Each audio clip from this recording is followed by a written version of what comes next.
హల్లెలూయా.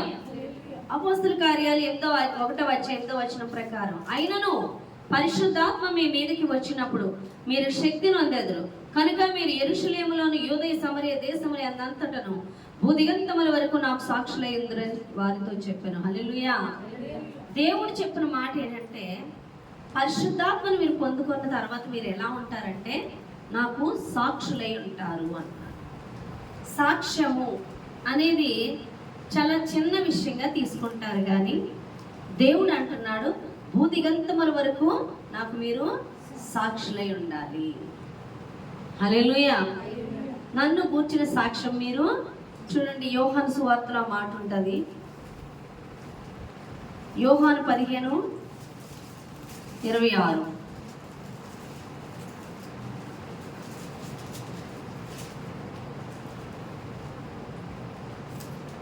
చదవండి ఒకసారి. 15:26 యోహాను. తండ్రి యొద్ద నుండి అదే మీ యొద్దకు నేను పంపబో ఆదరణకర్త అనగా తండ్రి యొద్ద నుండి బయలుదేరు సత్య స్వరూపి అయిన ఆత్మ వచ్చినప్పుడు ఆయన నన్ను గూర్చి సాక్ష్యం ఇచ్చును. హల్లెలూయా. ఎవరిని గూర్చి? క్రీస్తుని గూర్చి, యేసుని గూర్చిన సాక్ష్యము. ఆ సాక్ష్యము ఇచ్చునని పరిశుద్ధాత్మ దేవుడు మీలోకి వచ్చినప్పుడు మీరు తండ్రిని గూర్చిన సాక్ష్యము బయలుపరుస్తాడు మనకి అని అంటున్నాడు. అంటే దేవుని గూర్చిన సాక్ష్యము, దేవుని కొరకైన సాక్ష్యము చాలా అవసరమై ఉన్నది. సాక్ష్యము చాలా తేలికగా చూస్తారు, కానీ సాక్ష్యము చాలా శక్తి గలది. ఎంత గొప్ప శక్తి గలదో సాక్ష్యము చూద్దాం మనం. ప్రకటన గ్రంథం 12వ అధ్యాయం 7వ వచనం చూద్దాం. సాక్ష్యమును గూర్చి 12వ అధ్యాయం ప్రకటన 7వ వచనం నుంచి చదువుదాం.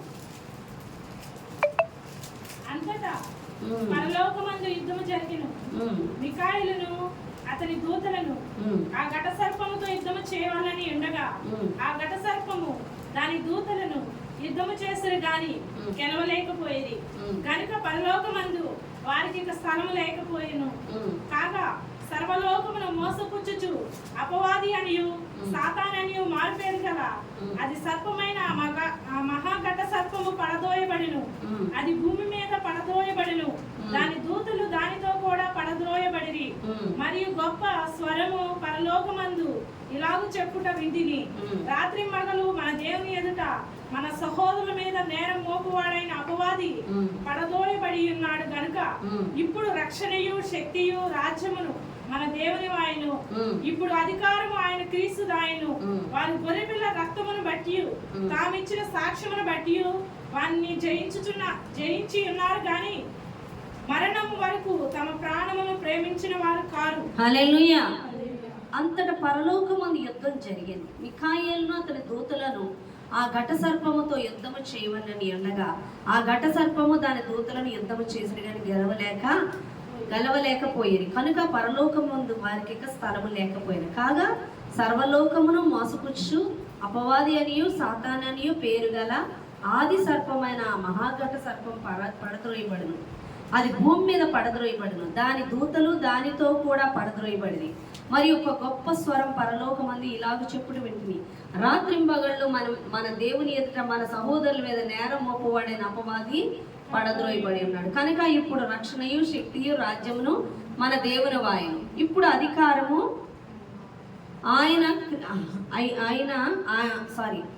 ఇప్పుడు అధికారము ఆయన క్రీస్తుదాయను. వారు గొర్రెపిల్ల రక్తమును బట్టి తామిచ్చిన సాక్ష్యమును బట్టి వానిని జయించి ఉన్నారు. హల్లెలూయా. ఘట సర్పమును దేవుడు ఎప్పుడో పడద్రోసి ఉన్నాడు. దాని అధికారం అంతా తీసివేసి ఉన్నాడు. ఆ విజయం మనం పొందుకోవాలంటే మనం గొర్రెపిల్ల రక్తమును బట్టి సాక్ష్యమును బట్టి ఆ అపవాదిని మనం జయించిన వారుగా ఉంటాం. హల్లెలూయా. మనల్ని కూడా సాతాను ఏం చేస్తుంది? పడద్రోయడానికే చూస్తుంది. దేవునికి వ్యతిరేకంగా మార్చడానికే చూస్తుంది. దేవునికి లోబడక దానికి లోబడి వారిగా మలచడానికే చూస్తుంది. ఆ విధంగా మనం లోబడకున్నట్లు దాన్ని ఎదిరించాలంటే మనము సాక్షులై ఉండాలని దేవుడు మాట్లాడుతున్నాడు. దేవుని సాక్షిగా నువ్వు ఎప్పుడైతే నిలబడతావో వాడి అధికారం అంతా కూడా కోల్పోతావు. హల్లెలూయా. ఎవరి సాక్షిగా? దేవుని సాక్షిగా నువ్వు నిలబడినప్పుడు దాని అధికారం పూర్తిగా కోల్పోతుంది అని దేవుడు మాట్లాడుతున్నాడు. చూడండి, చాలామంది దేవునికి సాక్షిగా నిలబడడానికి ఇష్టపడరు. సాక్ష్యాలు చెప్పమంటే సిగ్గు అంటారు, భయం అంటారు, అమ్మో నా వల్ల కాదు అంటారు. అర్థమవుతుందా? దేవుని సాక్షిగా నువ్వు నిలబడినప్పుడే సాతాను యొక్క రాజ్యము సంపూర్ణంగా కూల్చివేయబడుతుంది. హల్లెలూయా. నువ్వు సాక్షిగా నిలబడడానికే దేవుడు నిన్ను పిలిచి ఉన్నాడు. ఒక సాక్ష్యం గురించి చెప్తాను, ఒక గొప్ప సాక్ష్యం. దాన్ని బట్టి మీకు అర్థమవుతుంది విషయం అనేది. ఏ విధంగా అంటే, కొరింథీయులకు రాసిన మొదటి పత్రిక 11వ అధ్యాయం చూద్దాం. కొరింథీయులకు రాసిన మొదటి పత్రిక 11వ అధ్యాయం 26వ వచనం. ఈ రొట్టెను తిని ఈ పాత్రలో నీకు త్రాగునప్పుడల్లా ప్రభువు వచ్చే వరకు ఆయన మరణంను ప్రచురించుదురు. హల్లెలూయా. మనం ప్రతి నెల బల్ల తీసుకుంటామనా కదా? ఆ రొట్టెని తిని ఆ రక్తము త్రాగునప్పుడు, ఈ పాత్రలోనిది త్రాగునప్పుడల్లా మనం దేని గురించి ప్రచురణ చేస్తున్నాము? యేసు యొక్క మరణమును గురించి ప్రచురం చేస్తున్నాం. ఇప్పుడు మనం అందరము బల్ల తీసుకోవడం వల్ల ఎవరిని ప్రచురం చేస్తున్నామంటే క్రీస్తు మరణ పునరుత్థానముల గురించి మనం సాక్షిగా ఉన్నాము. ఎలా సాక్షిగా ఉన్నాము అంటే, నేను ఒక ఎగ్జాంపుల్ చెప్తాను, ఒక విషయం చెప్తాను. ఇప్పుడు నువ్వు బాప్తీసం తీసుకున్నావునా కాదా? ఎందుకు బాప్తీసం తీసుకున్నావు? గ్రహింపు ఉన్న వాళ్ళు కొంతమంది ఉంటారు, గ్రహింపు లేని వాళ్ళు కొంతమంది ఉంటారు. బాప్తీసం ఎందుకు తీసుకుంటున్నామంటే, ఆయన రక్తములో మన పాపములు కడిగి వేయబడతాయి. అర్థమవుతుందా? ఆయన రక్తము ద్వారా మనం విమోచించబడ్డాం, పరిశుద్ధపరచబడుతున్నాం. ఆ విషయం మనకి ఎలా తెలుస్తుంది? వాక్యం వల్ల తెలుస్తుంది. హల్లెలూయా. ఆయన రక్తము చేత నేను విమోచింపబడ్డాను. ఆయన శిలువ మరణ పునరుత్థానములు నన్ను మరణము నుంచి విడిపించి పునరుత్థానములోకి నడిపిస్తుంది అని నేను నమ్ముతున్నాను అన్న సాక్ష్యంగా నువ్వు బల్ల తీసుకుంటున్నావు అన్నమాట. హల్లెలూయా. అందుకే బల్లలో పాలు పంపులు ఉండాలి, సాక్ష్యము. బల్లది నిర్లక్ష్యం చేయకూడదు. బల్ల అనేది నేను నమ్ముతున్నాను క్రీస్తుని అన్నదానికి సాక్ష్యం. నేను విశ్వసిస్తున్నాను ఆయన రక్తాన్ని, ఆయన శరీరమును నేను తినడం ద్వారా నేను నమ్ముతున్నాను. ఎందుకంటే ఆయన మరణించాడని, తిరిగి లేచి ఉన్నాడని, ఆయన రక్తము ద్వారా నాకు విమోచన, పరిశుద్ధత కలిగి ఉన్నాయని, పాపముల నుంచి నేను విమోచింపబడ్డానని నేను నమ్ముతున్నాను అన్న సాక్ష్యము అక్కడ జరుగుతుంది. అదే అపవాది శక్తిని జయించే వ్యక్తిగా నేను నిలబెడతాను. హల్లెలూయా. అపవాది నీ మీద అధికారం చేస్తున్నంత సేపు నీకు వాక్య గ్రహింపు ఉండదు, ఉండనివ్వదు, నీకు అర్థం కాదు. వాక్యము సేవకులు చెప్తున్నప్పుడు నువ్వు కూడా వాళ్ళతో సమానంగా అర్థం చేసుకుంటూ మాట్లాడుతూ దేవుడు నీతో వెళ్ళిపోతూ ఉంటారు. ఓళ్ళకి అరగంట మెసేజ్ చెప్తే ఒక్క ముక్క తాకుతుంది, అది కూడా అర్థం కాదు. ఏం చెప్తున్నారో తెలియదు. ఏంటో శక్తి అంటారు, బలం అంటారు, రొట్టె అంటారు, ద్రాక్ష రసం అంటారు, ఏదో అంటారు. అవన్నీ మనకి ఎందుకు, నేను అనుకున్నది జరిగితే చాలు చర్చకొద్దే అని అనుకుని కొంతమంది వస్తూ ఉంటారు. వీళ్ళందరూ కూడా అపవాది దాస్యము కింద ఉన్నారు. హల్లెలూయా. అర్థమవుతుందా? అర్థం కాదు వాక్యము. ఎందుకు అర్థం కావట్లేదంటే నువ్వు అపవాది అధికారంలో ఉన్నావు. నువ్వు ఎప్పుడైతే సాక్షిగా నిలబడతావో దేవుని కొరకు, ఆ సాక్ష్యము దేవుని సాతాను యొక్క శక్తిని కూల్చివేస్తుంది అని దేవుడు మాట్లాడుతాడు. అందుకే దేవుడు సాక్షిగా నిలబడమంటాడు. సాక్ష్యము నిమిత్తము సంఘము ఎదుట, దేవుని ఎదుట అనే కదా ఏం చేయాలి? బాప్తీసం తీసుకోవాలి, సాక్ష్యము. అలాగే రక్తస్రావం కలిగిన స్త్రీ ఆయన వస్త్రపు చెంగు ముట్టుకుంటే చాలు నేను స్వస్థపడతాను అనుకుని ఆయన వస్త్రపు చెంగు ముట్టగానే నన్ను ఎవరో ముట్టి ఉన్నారు, నాలో నుండి ప్రభావం బయలు వెళ్ళింది. ఎవరు అంటే తెలీదు, ఆయనకి తెలుసు, కానీ సాక్ష్యం. వచ్చి ఆ నలుగురిలో సాక్ష్యం చెప్పి ఉన్నది. సాక్ష్యము చాలా బలమైంది. ఎంత బలమైందంటే అపవాది రాజ్యాన్ని కూల్చివేస్తుంది, దేవుని రాజ్యాన్ని విస్తరింపచేస్తుంది. ఇప్పుడు ఒక నీరు కొలనుంది, ఒక చెరువు ఉంది అనుకోండి. ఆ చెరువులోకి మధ్యలో పడేలాగా ఒక రాయి విసరండి. రాయి పడగానే ఏమొస్తాయి చెప్పండి? వేవ్స్ వస్తాయి, తరంగాలు వస్తాయి, అనే కదా. అవి ఏం చేస్తాయి చూసారా మీరు? మేము రాళ్ళు వేసి చిన్నప్పుడు చూసేవాళ్ళం. వెంటనే చక్రాల్లో తిరుగుతూ, ఆ ఫస్ట్ వచ్చిన చక్రం నేను బాగా అలా చూసేదాన్ని. ఆ చక్రం ఎలా వస్తుంది?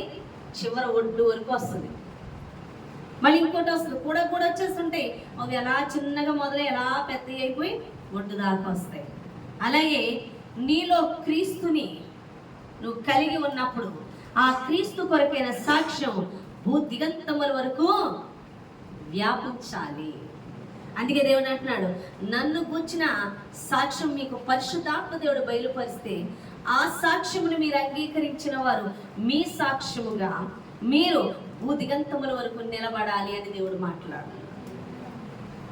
హల్లెలూయా. నాకు సాక్షులై మీరు నిలబడాలి. నేను చర్చికి వెళ్ళేటప్పుడు బైబిల్ పట్టుకెళ్ళడానికి సిగ్గుపడేదాన్ని. పరిశుద్ధాత్ముడు ఎందుకంటే అంటే చూస్తారు, నన్ను నా సాక్షిగా నిలబడవా? నిన్ను చూసి అనేకులు నా తట్టు తిరగాలని కూడా మాట్లాడితే వెంటనే నేను బైబిల్ పట్టుకొని బయలుదేరడం మొదలుపెట్టాను. మనం బైబిల్ పట్టుకొని రావడం సాక్ష్యము. ఇంకా గొప్ప సాక్ష్యం ఏంటంటే నేను చాలాసార్లు చెప్పాను, అగస్టిన్ అనే ఒక వ్యక్తి ఏం చేశాడు? చాలా పాపాలతో నింపబడి ఉన్నాడు. క్రైస్తవుడే అయినప్పటికీ వ్యసనాలు కానీ, వ్యభిచారమే కానీ, బెట్టింగ్సే కానీ అన్నీ ఉన్నాయి తన దగ్గర. అలాంటి పాపంలో ఉన్నప్పుడు తండ్రి లేడు, ధనం ఉంది, విస్తారమైన విచ్చలవిడితనం ఉంది. తల్లి మాత్రం భక్తి పరురాలు, ప్రార్థన చేసేది. చుట్టుపక్కల అనేవారు వాళ్ళ కొడుకుని చూసి, నీ కొడుకు మారడు, నువ్వు ప్రార్థన చేస్తావు కానీ ఇంకా ఎక్కువైపోతున్నా. ఆవిడందంట, వాళ్ళందరూ కొడుకులో పెరిగిపోతున్న ఆ వ్యసనాలను చూసి మాట్లాడితే ఈవిడ దేవుణ్ణి చూసి మాట్లాడుతుంది. ఏమనంటే, నేను ప్రార్థన చేస్తున్నాను, నేను నమ్ముతున్నాను, నా దేవుడు ఖచ్చితంగా నా బిడ్డను విడిపిస్తాడు, అది నేను చూడకపోయినా మీరు చూస్తారని చెప్పేదా. నిజంగా ఆమె చనిపోయింది. తర్వాత ఒంటరితనం అన్న ఫీలింగ్ వచ్చింది. దేవుని దగ్గర ప్రార్థించడం మొదలుపెట్టాడు. నిజమే, కొంతమందికి కొన్ని బలహీనతలు ఉంటాయి. వాళ్ళకి ఒక్కొక్కరికి ధనం ఉంటే చాలు, అది పోతేనే కానీ వాళ్ళ నేత్రాలు తెరవబడవు. వాళ్ళకి కొంతమంది వాళ్ళు ప్రేమించిన మనుషులు బలంగా ఉంటారు, వాళ్ళు ఉన్నంతసేపు వాళ్ళ నేత్రాలు తెరవబడవు. వాళ్ళు ఉన్నారులే, వాళ్ళు చూసుకుంటారులే. అందుకే కొన్నిసార్లు దేవుడు తను తాను బయలుపరుచుకోవడం కోసం ప్రతి ఒక్కరిని దూరపరుస్తాడు. అర్థమవుతుందా? ఎప్పుడైతే అగస్టిన్ తల్లి చనిపోయిందో తర్వాత తను ఒంటరిని అని ప్రార్థన చేయడం మొదలుపెట్టాడు. పరిశుద్ధాత్మ దేవుడు తాకాడు, మారు మనసు కలిగింది. తన పాపములన్నీ కూడా తన కంపు కొట్టే పశ్చాత్తాపడి పాపాన్ని విడిచిపెట్టాడు. ప్రతీది విడిచిపెట్టాడు. విడిచిపెట్టిన తర్వాత సువార్త చెప్పడానికి బయలుదేరాడు. ఏమని చెప్తాడు సువార్త? ఏమని సాక్ష్యం అంటే, ఒకప్పుడు చూసినప్పుడు బెట్టింగ్స్ దగ్గర, గుర్రపు పందెముల దగ్గర చూసాము, తర్వాత త్రాగుడు దగ్గర చూసాము, అమ్మాయిల దగ్గర చూసాము. వీడేంటి బైబిల్ పట్టుకొని సువార్తకి వెళ్తున్నాడు, అది సాక్ష్యము. అనేక మంది మీద దాడి చేస్తున్న దురాత్మల బంధకాల నుంచి వారికి విడుదలే కాదు, ఇతని మీద కూడా శాతానికి అధికారం లేనంతగా సాక్ష్యంగా నిలబడ్డాడు. హల్లెలూయా. తన సాక్ష్యం అనేకులకు విడుదల ఇవ్వడం మొదలుపెట్టింది. ఎంత గొప్ప విడుదల అంటే, అతను వెళుతూ ఉంటే ఒక వ్యభిచారి చూసిందంటే తన్ని, అగస్టిన్ నేను గుర్తుపెట్టావా అని అడుగుతుందంట. అంటే ఆ స్త్రీ దగ్గరికి వెళ్ళేవాడు అన్నమాట. అప్పుడు అగస్టిన్ వెనక్కి తిరిగి అన్నాడంట, నువ్వే, అవును నువ్వే, ఆ వ్యభిచారు నువ్వే, కానీ నేను మాత్రం అతన్ని కాదు అని మాట్లాడాలి. అంటే అప్పుడు నీ దగ్గరికి వచ్చే వ్యక్తిని కాదు, ఇప్పుడు మారిన వ్యక్తిని అని మాట్లాడుతున్నాడు. హల్లెలూయా. మారాడు, పశ్చాత్తాపడ్డాడు, పాపాన్ని విడిచిపెట్టాడు కాబట్టి పరిశుద్ధాత్మ దేవుడు తనకి మారు మనసు కలిగి దేవుడికి ఇచ్చి దేవుడిని యొక్క సాక్ష్యాన్ని విత్తడం బట్టి, పరిశుద్ధాత్మ నేత్రాలు తెరవడం బట్టి, పరిశుద్ధాత్మ అతని నేత్రాలు తెరవడం బట్టి, పాపాన్ని ఒప్పుకోవడం బట్టి అతను ఏం కలిగి ఉన్నాడు? గొప్ప సాక్ష్యం. తన సాక్ష్యాన్ని అనేకులకు ప్రకటించుండగా అనేక ఆత్మలకు విడుదల వచ్చి ఉన్నది. హల్లెలూయా. చాలా మంది సాక్ష్యాన్ని మూసేస్తారు. ఎక్కడికన్నా వెళ్ళినప్పుడు పెదవులు మూసేస్తారు, నోరు మూసేసుకుంటారు. వాళ్ళు ఏమన్నా అనుకుంటారు, తప్పు చేస్తారు, పలుచన చేస్తారు. ఇక్కడ అవసరమా? ఎక్స్ట్రా చేయడం అవసరమా? ఇవన్నీ ఎవరు మాట్లాడతారంటే సాతాను మాట్లాడుతుంది. ఇప్పుడు నువ్వేం చెప్పక్కర్లొద్దు, నువ్వేం చెయ్యక్కర్లొద్దు, నువ్వు మౌనంగా ఉండు అంటది. లేదు, నువ్వు సాక్షిగా నిలబడాలి. దేవుడు ఎప్పుడు కూడా సాక్షిగా నిలబడేటట్లే ప్రతి కార్యం జరిగిస్తాడు. ఎగ్జాంపుల్, ఈరోజు నీకు సండే, ఆదివారం, నిన్ను అంటారు నువ్వు ఈవేళ ఆఫీస్కి రావాలి. నేను రానంటే నేను ఈవేళ చర్చికి వెళ్ళాలి, నాకు ప్రేయరు. అది సాక్ష్యం. నేను చర్చికి వెళ్ళాలి. ఏంది ఒకరోజు మానకూడదు. ఎందుకని? వాళ్ళు అడిగినప్పుడు దేవుని చెప్పాలి. నా కడుపు నొప్పి తగ్గిందో, తలపుట్ట తగ్గిందో చాలా మంది చెప్తారు. యేసు ప్రభువుని నమ్ముకోండి, మీ రోగాలు తగ్గిపోతాయి అంటే కొంతమంది వింతైన సమాధానాలు చెప్తారు. హాస్పిటల్కి వెళ్ళినా తగ్గిపోతుంది, దేవుడి దగ్గరికి వెళ్ళక్కర్లేదు అని చెప్తారు. మీ దేవుడి దగ్గరికే రావక్కర్లేదు అని వెటకారపు సమాధానాలు కూడా చెప్తారు. చెప్తారా? చెప్తారా? కడుపు నొప్పి తగ్గిపోద్ది, దేవుడి దగ్గర రండి పెళ్ళి అయిపోద్ది, దేవుడి దగ్గర జాబ్ వచ్చేద్ది, ఇది ఉంటే వస్తుందని చెప్తారు. అవునే కదా? దేవుడి దగ్గర చెప్పే గాల్లో పెట్టేసి దేవుడా అంటే రాదు, మన టాలెంట్ కూడా ఉండాలిగా అని చెప్తారు. అవునే కదా? యేసు యొద్దకు ఎందుకు వెళ్ళేవన్న వివరణ ఇవ్వు. ఎప్పుడు ఇవ్వగలగలుగుతావు? నీ వ్యసనాలు విడిచిపెట్టి నువ్వు మారినప్పుడు. ఒక తాగుతాను, ఒక అబద్ధాలు, ఒక వ్యభిచారం, ఒక మోసం. అవునే కాదా? చక్కగా ఎంత గొప్ప సాక్ష్యం, ఎంత గొప్ప సాక్ష్యం. యేసు నీ ఇంటికి వస్తాను చక్కయ్య అని చెప్పినప్పుడు తన ఇంటికి ఆహ్వానించి అన్నాడు, ప్రభువా, నేను అనేక మంది దగ్గర అన్యాయంగా నేను పన్ను వసూలు చేసేవాడిని. నేను 2 వసూలు చేస్తే నేను వాళ్ళకి తిరిగి 4 ఇచ్చేస్తాను. హల్లెలూయా. అది సాక్ష్యము కాదా? అది మార్పు కాదా? ఎంత గొప్ప మార్పు. పెళ్ళయింది, జాబ్ వచ్చింది, ఇల్లు కట్టించాం, సాక్ష్యం కాదు. నువ్వు మారేవు అన్న సాక్ష్యం కావాలి. నీలో మార్పు అనేది సాక్ష్యం కావాలి. ఆ బలహీనతల నుంచి మనుషులు బంధింపబడి విడిపించబడలేకపోతున్నారు. నన్ను త్రాగు నుంచి దేవుడు విడిపించాడు. మగ్దలేని మరియా 7 దెయ్యములు పట్టిన స్త్రీ, వ్యభిచార స్త్రీ, ఆమె విడిపించబడి ఇక మరలా వ్యభిచారం చేయక యేసును వెంబడించింది. ఎంత గొప్ప సాక్ష్యం. సాక్ష్యము కాదా అది?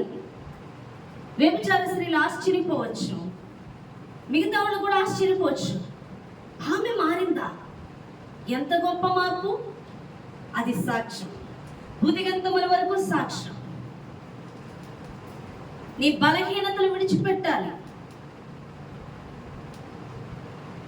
నీ బలహీనతల నుంచి విడుదల వచ్చింది, సాక్ష్యం వెళ్ళాలి బయటికి. అర్థమవుతుందా మీకు? ఆ సాక్ష్యం చూపించాలి. నువ్వు చర్చకొచ్చినా తాగుతూ ఉంటూ, నువ్వు చర్చకొచ్చిన అవే బూతు మాటలు, నువ్వు చర్చకొచ్చిన అవే గొడవలు, నువ్వు చర్చకొచ్చిన అదే వ్యతిరేకతలు, నువ్వు చర్చకొచ్చిన అవే అబద్ధాలు. ఇలా మార్పు రావాలి. అబద్ధం ఆడమంటే ఆడను, అబద్ధికుడు శాతాను, నా దేవుడు సత్యమనే పలకమన్నాడు. సాక్ష్యము. సండే నేను రాను, విశ్రాంతి దినము, అది దేవునికి ప్రత్యేకించబడిన దినము. ఆ దినమును మేము దేవుని సన్నిధిలో గడపాలి. సాక్ష్యము. నీ జాబ్ తీసేయి, నా దేవుడికి కొట్టిస్తాడు. ఎంత గొప్ప సాక్ష్యం అది! ఎంత గొప్ప సాక్ష్యం. ఆ సాక్ష్యం చీకటి శక్తుల శక్తిని అంతటినీ కూడా నువ్వు జయించిన వ్యక్తివి అవుతావు. మరి చాలామంది సండేనే వస్తాయి, ఫంక్షన్లో రావచ్చు, మీరు ప్రియమైన వారు పోవచ్చు, అవునే కదా. అప్పుడు నువ్వేం చేయాలి? మొదటిగా ప్రథమ స్థానం దేవునికి ఇవ్వాలి. అప్పుడు చీకటి శక్తుల రాజ్యాలు కూల్చేసినట్లే నువ్వు అంత విజయం నువ్వు పొందుకుంటావు. కాదు మరి ఆరాధన అంటే మరి దేవుడు అర్థం చేసుకుంటాడు కదండి, మరి దేవుడు క్షమించే దేవుడు కదండి, మరి తప్పదు కదండి వాళ్ళు ఏమనుకుంటారో. దాడి చేతుల్లోకి వెళ్ళి నీ చుట్టలా పట్టుకెళ్ళించుకుంటున్నావు. ఆషామాషి అనుకుంటున్నారా? మీరు చేసే పనులు దురాత్మల చేత మీరు పీడింపబడుతున్నారు. దురాత్మలకి మీ మీద అధికారం కోల్పోవాలి, వాటిని జయించాలి. మరి అపోస్తులుడైన పౌలు చూస్తే కొన్ని కోట్ల ఆస్తిని విడిచిపెట్టి ఒట్టి బ్లాంకెట్తో దుప్పటితో బయటకు వస్తాడు. ఎంత జయించాడు తను.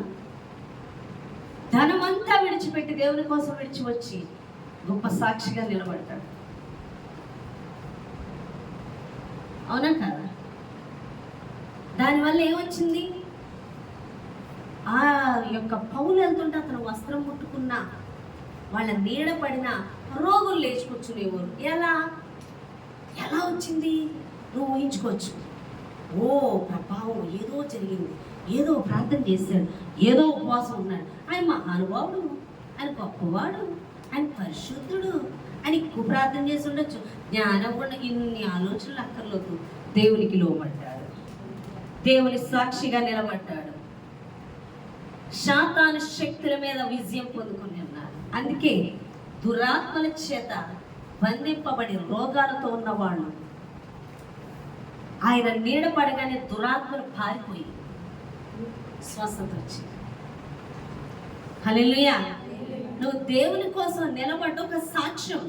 అది శాతాను మీద పూర్తిగా, శాతానికి నీ మీద అధికారం పోతుంది, శాతాను మీద ఎదిరించే అధికారం నీకు వస్తుంది. హల్లెలూయా. ఈ విషయం తెలుసుకోరు. ఎంతసేపు లోకంలో విషయాలు నెరవేర్చుకోవడానికే పాకులాడుతూ ఉంటారు, లోకంలో పనులు చేసుకోవడానికే పరుగులెత్తుతూ ఉంటారు. కానీ నువ్వు దేవుని కోసం నిలబడడం వల్ల చీకటి శక్తుల సమూహాలను ఎదిరిస్తున్నావని, అనేకులు విడిపిస్తావని, దేవుని సకల మహిమైశ్వర్యాలకు నువ్వు వారసురాలు అవుతావని గ్రహించురు. ఎంతసేపు లోకంలో కొట్టులాంటే ఇలా లోకంలో కొట్టుకుపోవడం వల్ల నువ్వు ఎంత శాతాన్ని అధికారం కిందకి వెళ్ళిపోయి దాని చేత బంధింపబడుతూ దేవుని ఆశీర్వాదాన్ని కోల్పోతున్నావు. నువ్వు అర్థం చేసుకుంటున్నా, క్షణకాలంలో పోగొట్టుకుంటున్నావు. నీకు అర్థమవుతుందా?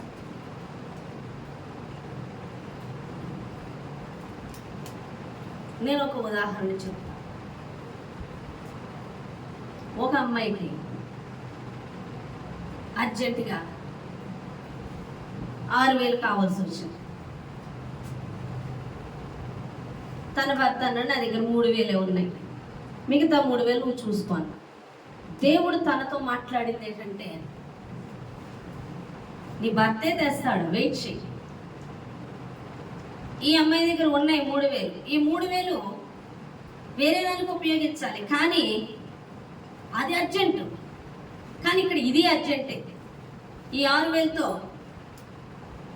తనకు ఒక వస్తువు తేవాలి, ఇది అర్జెంటే. కానీ సరే 6,000తో తెచ్చుకునే వస్తువుకి ఇంపార్టెంట్ ఇచ్చి ఈమెకు ఒక ఆలోచన వచ్చింది. ఏంటి అంటే, ఇప్పుడు ఈ 3,000 నాయని ఇస్తే నా భర్త మళ్ళీ ఇవ్వడు, నేను అప్పు తీర్చాలి. కానీ ఈ 3,000 వేరొకరు ఇచ్చారు అన్నట్టుగా నేను చెప్పాలని ఇంకో అమ్మాయి దగ్గరికి వెళ్ళి, ఇదిగో నువ్వు ఇచ్చినట్టుగా నాకు ఇవ్వు, నువ్వు ఇచ్చేవని చెప్తానని చెప్పి నాకు ఫోన్ చేసి, అది నీ బుర్ర పని చేస్తుందా అని అడిగాను. ఈ డబ్బులు నేను వేరొకరికి కట్టాలి, చాలా అర్జెంట్ కట్టాలకి. మరి ఇది దేవుడు చెప్పిస్తాడు. నువ్వు వెళ్ళి నువ్వు ఇచ్చానని చెప్పు అంటే నువ్వు అబద్ధం ఆడిపోగా తన చేత కూడా అబద్ధం ఆడిపిస్తున్నావు. ఇక నీ సాక్ష్యం పోతుందా లేదా? నువ్వు ఒక అబద్ధికురాలుగా కనిపిస్తున్నావు లేదా? అబద్ధం ఆడిపించే వ్యక్తిగా ఇక్కడ ఎంత పాపము దాగి ఉందో ఆలోచించండి. కానీ లోకరీత్యా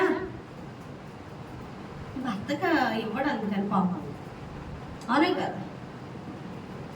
లేదు, ఆగు, నువ్వు చేస్తుంది ఏంటో నీకు అర్థమవుతుందా? ఎంత తప్పు చేస్తున్నావు?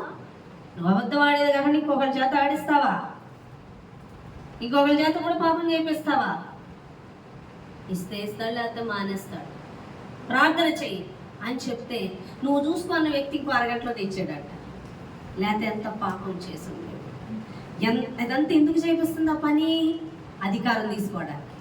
తప్పు చెయ్యి, తప్పు చెయ్యి, తప్పు చెయ్యి చేస్తేగా దొరికింది పిల్లలు పట్టుకుంటాం. హల్లెలూయా. అర్థమవుతుందా మీకు? అపవాదిగాడు అలా పనిచేస్తాడు. సంఘంలో ఒక ఆవిడ చెప్పింది ఏమనంటే, ఆమంట వాళ్ళ హస్బెండ్ బిజినెస్ చేస్తే అతని హస్బెండ్కి తెలియకుండానే 500 ఇస్తూ ఉంటుందంట. అంటే ఎవరైనా అప్పులు వస్తే మరి నేను తీర్చడం సరిగ్గా నేను తీర్చాలని మరి ఇంట్లో కట్ట పిల్లలు బట్టలు కట్టివ్వడానికి తీస్తూ ఉంటాను. నాకు తెలియదు ఆ విషయం. వాక్యం చెప్తుంటే పరిశుద్ధాత్మ దేవుడు మాట్లాడాడు. అప్పుడు ప్రభువా నేను ఇంకా తప్పు చేయను అని చెప్పి ఒప్పుకొని మళ్ళీ తెలియకుండా ఒకసారి తీసిందంట. మళ్ళీ పరిశుద్ధాత్మ దేవుడు బలంగా ఆ రోజైతే వాక్యం ఇంకా అదేనంట. ఆమె ఇంటికి వెళ్ళి గబగబా తన భర్తతో నేను 500 తీస్తున్నాను అంటే, అవునా సరే అయితే ఉంచుకోలే, ఇప్పుడు సరుకులు కావాలిగా తెచ్చుకోవాలన్నాడంటే కానీ ఏమనలేదంట. అప్పటి నుంచి అంట అప్పటిదాకా తన భర్త ఏమీ పట్టించుకునేవాడు కాదంట, తనకి ఏం కావాలనేది. అలాంటిది ఎప్పుడైతే యథార్థంగా ఉందో తన భర్త పట్టించుకోవడం మొదలు పెట్టాడంట. ఆమెకు ఏం కావాలో ప్రతిదీ కొనడం మొదలు పెట్టాడంట. ఈ నెలలో మాకు ఎన్నో జతల బట్టలు నాకు నా బిడ్డకి కొన్నాడమ్మా. నాకు అర్థమైంది, నేను ఒప్పుకుంటాను. నేను తప్పు చేయడం వల్లే అతనికి మార్పు రాలేదు. నేను ఎప్పుడైతే లోబడ్డానో కొనని వ్యక్తి కూడా కొనే విధంగా దేవుడు మార్చాడు. నీ హృదయాన్ని కఠినపరుచుకుంటూ ఉంటే నువ్వు నీ చుట్టూ ఉన్న వాళ్ళు కూడా కఠినంగా తయారవుతారు. అర్థమవుతుందా? హల్లెలూయా. ఎప్పుడైతే నేను ఆ పాపాన్ని ఒప్పుకున్నానో ఉదయాన్నే నేను చర్చికి వచ్చేటప్పుడు మా ఎదురింటి ఆవిడ మీరు ఏ చర్చికి వెళ్తారు అని చెప్తే నేను మా పల్ల చర్చికి వెళ్తా ఉంటే నేను ఆత్మీయంగా కట్టబడే చర్చికి రావాలనుకుంటున్నాను, 2 నెలల నుంచి ప్రార్థన చేస్తున్నానంటే రండి మా పాస్టర్ గారు మిమ్మల్ని మీకు బాగా లీడ్ చేస్తారని తీసుకొచ్చారంట. నేను ఎప్పుడైతే ఆ పాపాన్ని ఒప్పుకున్నానో అప్పుడు నాకు వెంటనే ఆత్మను అప్పగించాడని దేవుడు చెప్తుందండి. హల్లెలూయా. అది సాక్ష్యం. తన భర్త దగ్గర సాక్ష్యం కాపాడుకుంది. ఎప్పుడైతే ఆ సాక్ష్యం కాపాడుకుందో తన భర్త చేత తనకి ఏమీ కూడా పట్టించుకోకుండా బంధించిన శాతాను ఆ అధికారం పోయిందంటే శాతానికి ఆమె మీద. హల్లెలూయా. నీకు అర్థమవుతుందా నేను చెప్పేది? శాతానికి అధికారం పోయింది ఆమె మీద. లేదా ఏది కొనకుండా బంధించింది. నీ సాక్ష్యాన్ని కాపాడుకోవాలి. నీ సాక్షి నువ్వు సాక్షిగా భూదిగంతముల వరకు ఉండాలి. ఏ సాక్షిగా అంటే క్రీస్తు కొరకైన సాక్షిగా నిలబడాలి. ఆదివారం దేవుని కొరకే. అది ఎంత ఇంపార్టెంట్ అయినా దేవునికి మించిన ఇంపార్టెంట్ ఏది లేదు. అది దేవుడికి నిలబడు. అపవాదిని ముందు నిలబడలేదు. వెళ్ళు ఆదివారం మానేసి వాడికి ఫుల్ అధికారం నీ మీద వచ్చేస్తా. హల్లెలూయా. అది నాకు ఎక్కువ కాదు, నా దేవుడిది ఎక్కువ అని నిలబడాలి. అది సాక్షిగా. మీకు ఒక విషయం తెలుసా? సాక్షి సమూహం ఉంటుంది పరలోక రాజ్యంలో. దేవునికి సాక్షిగా నిలబడిన వాళ్ళే ఉంటారు, శాతానిగాడికి కాదు. అయితే నువ్వు దేవునికి ఉంటావు లేదా సాతానికి ఉంటావు? ఎవరికి ఉంటున్నావు సాక్షిగా? ఏది నీ సాక్ష్యం? దేవుని కోసం నిలబడుతున్నావా? అది ఎంతటి విలువైందని పక్కన పెట్టి నా దేవుడు చెప్పాడని వెళ్తున్నప్పుడు దురాత్మలు కూలిపోతాయి వాటి శక్తిని నీ ఎడల. ఎన్ని విషయాలు ఆయన సాక్షిగా నిలబడుతుంది. ఆయనకి ఇచ్చే వాటిలో, ఆయనకి పరిచర్య చేసే వాటిలో, వాక్యము చదివే వాటిలో. నీకు దేవుడు నీకు చేసిన మేలు, నీతో మాట్లాడింది చెప్తున్నావా? నేను సరి చేసింది సాక్ష్యంగా చెప్తున్నావా ఇతరులకి? నీ హృదయాన్ని సరిచేసే విషయాలు, నీ పాపాలు సరిచేసే విషయాలు, నీకు మారు మనసు కలిగి చేసిన విషయము చెప్తున్నావా? కొన్ని రహస్యాలు మనలానే ఉంచుకుంటాం. ఆ దేవుడు క్షమించేస్తాడులే. మన పాపమును ఏం చేయాలి? ఒప్పుకొని విడిచి సాక్షిగా నిలబెట్టేది కూడా మనల్ని ఎవరండి? పరిశుద్ధాత్మ దేవుడు. అయినను మీరు పరిశుద్ధాత్మ మీ మీదకి వచ్చినప్పుడు మీరు శక్తిని పొందేది. ఎటువంటి శక్తి? దేవునికి సాక్షిగా నిలబడేటువంటి శక్తిని పొందుకుంటారు.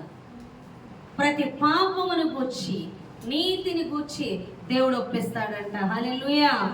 చూడండి, ఆ వాక్యం ఉంది. యోహాను సువార్త 16:8 చూడండి.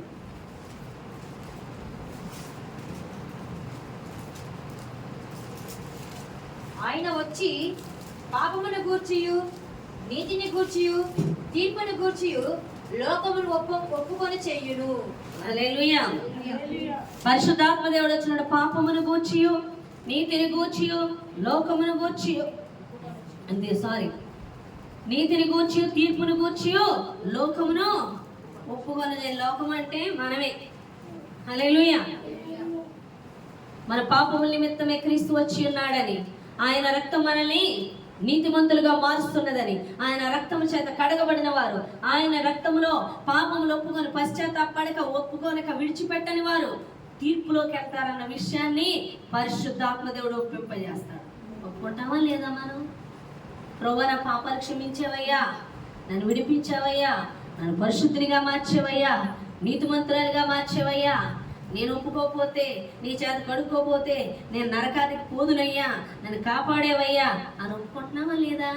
ఎవరు ఒప్పింపజేస్తున్నారు? పరిశుద్ధాత్మ దేవుడు. హల్లెలూయా.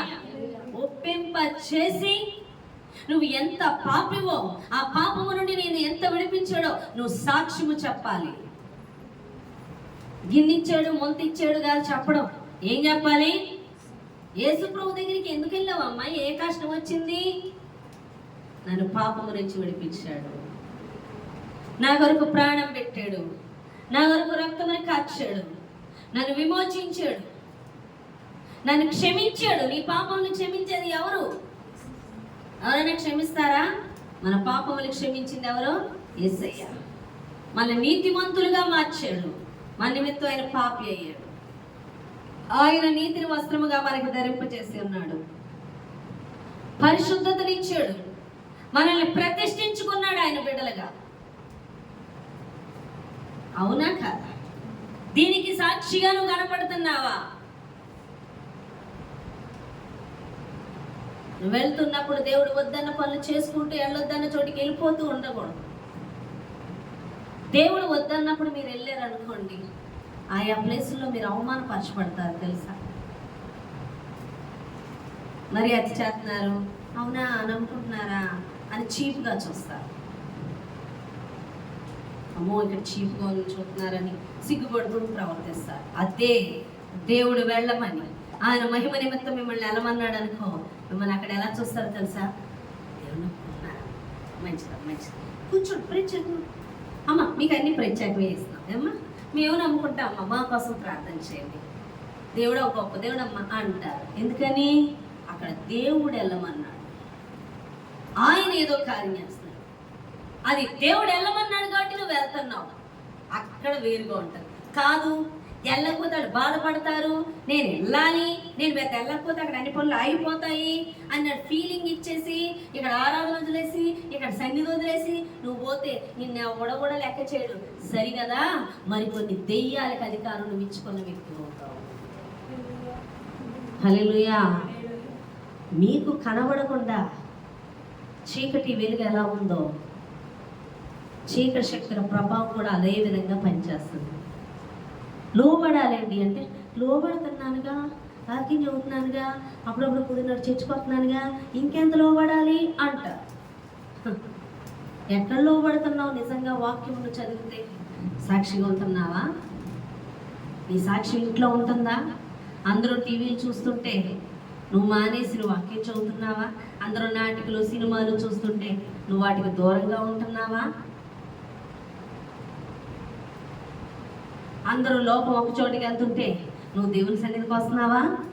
లేకపోతే ఫ్రెండ్స్ పిలిచారు, బాధపడతారు, వెళ్ళాలి, ఈ లోకంలో దేనికన్నా నాకు దేవుడు ఇంపార్టెంట్ అన్న సాక్ష్యం వెళ్ళని శాతాను శక్తి అలా పడిపోతుంది అంతే. నీ ముందు నిలవజాలదు, నీ ముందు నిలవలేదు, ఓడిపోతుంది. షడ్రకు మేషకు అబెద్నెగోలు ఏం చేశారు? దానియేలు రాజులు తినే భోజనం తిన్నారా? వద్దు, మాకు షండడు పెడుతున్నాడు, వద్దు, ఆహారం మేము తినాం, మేము ప్రత్యేకమైన ఆహారం తింటామని తిన్నారు.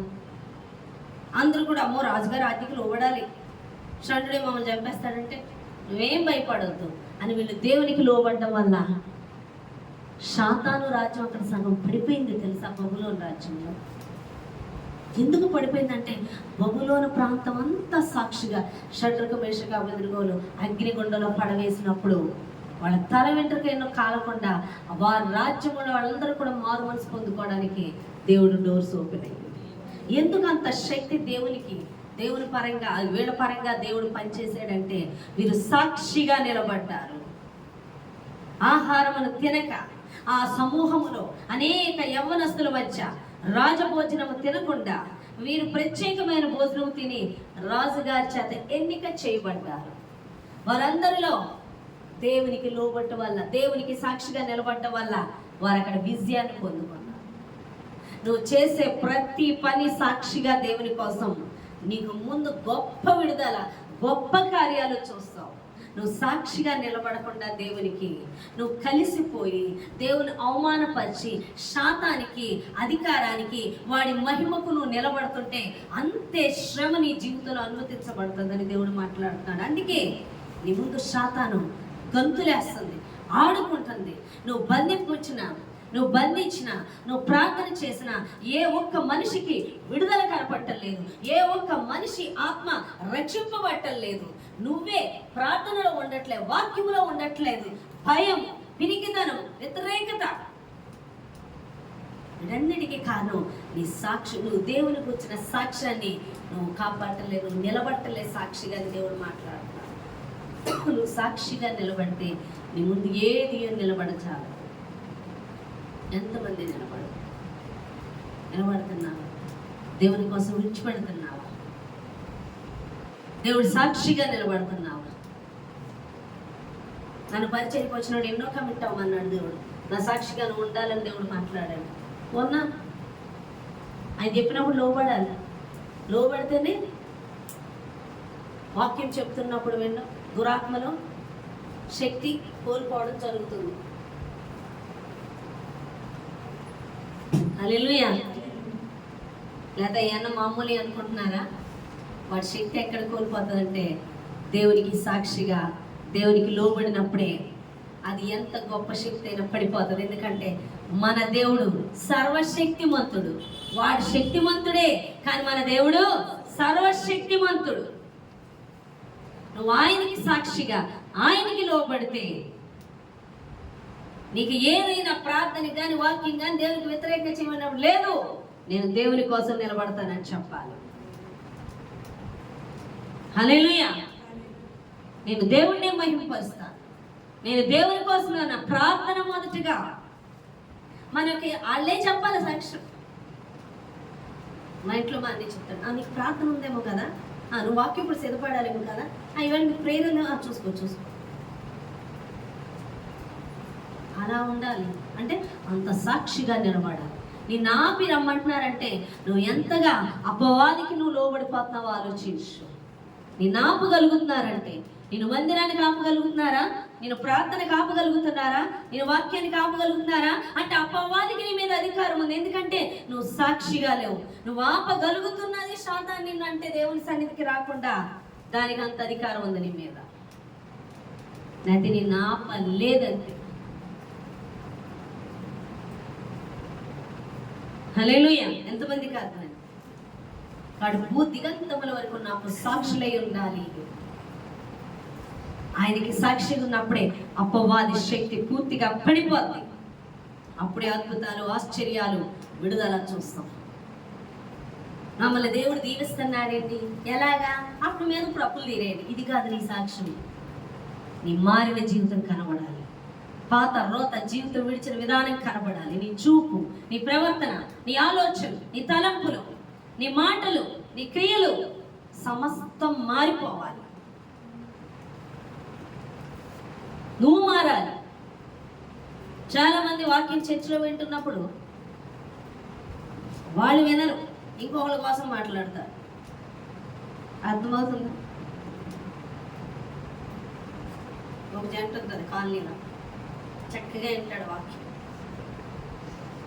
నా పిల్లలు మా ఆయన బాగానే దాని దేవుని స్తోత్రం అంత.